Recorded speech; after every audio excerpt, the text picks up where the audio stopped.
I mean, I was remembering actually this morning that I was on a panel with Larry just at the beginning of the financial crisis 15 years ago. And one of the key points, and I don't remember exactly the context of the panel, but thinking about this idea that what is it we need to get growth going, and growth going in the right way with redistribution, thinking about what AI means. And by the way, Larry made a great comment. I asked him, how do you see AI? And one of the things he said, is this something like, the new computer? And he said, no, this is one of 3 eras in history. We had the agricultural revolution, the industrial revolution, and this is the 3rd, right? So it's incredibly important we get growth, and we get growth the right way. And so, as I said before, I think governments need to give the frameworks, but industrial policy, you know what, even if you like that, we don't have money for that. Again, he just made a point.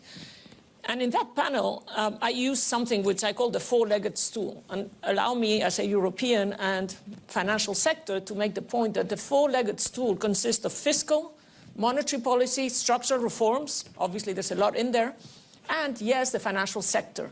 Mm-hmm.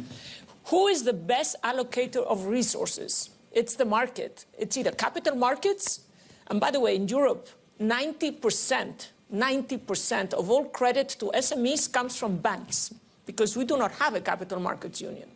In the US, you have capital markets, and so how can we unleash the financial sector to better distribute these investments? But Anna, it's a single crucial. Market only in name, isn't it?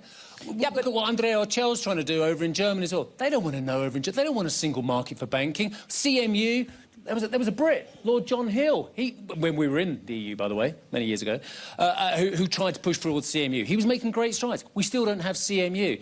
We still don't have a plan at the top that's being enacted. We talk about a plan. We talk about Letta. We talk about Draghi. What's going wrong in Europe, Anna? And we've got 10 minutes for that. No, you've got 2 minutes to answer what's going on in Europe. Again, let me tell you what we are not. We are not, respectfully to Larry, a museum. We are at risk of becoming a museum. But who develops the latest vaccines? I mean, a lot of the innovation is actually happening in Europe. Yeah. We have a huge amount of startups. Issue is that they start here and then they go to the United States. By the way,